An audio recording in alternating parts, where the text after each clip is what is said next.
ഇന്ന് അമ്മേൻ്റെ ബർത്ത്ഡേ ആണ്.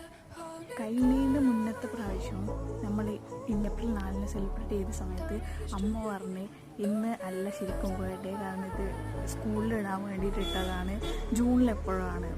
അപ്പോൾ ഞങ്ങളങ്ങനെ വിചാരിച്ചിട്ട് കഴിഞ്ഞ കൊല്ലം ഏപ്രിൽ 4 വിഷ് ചെയ്തില്ല. പക്ഷെ അന്ന് അമ്മ നമ്മളോട് ചൊടിച്ച് എല്ലാവരും വിഷ് ചെയ്ത് നിങ്ങൾ മാത്രം വിഷ് ചെയ്തിട്ടില്ല പറഞ്ഞിട്ട്.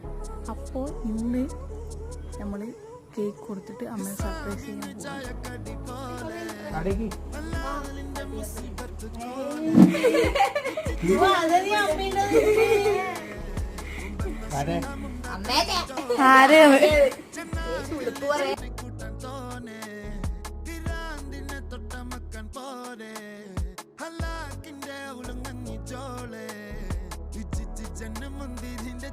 तुझे हो रहा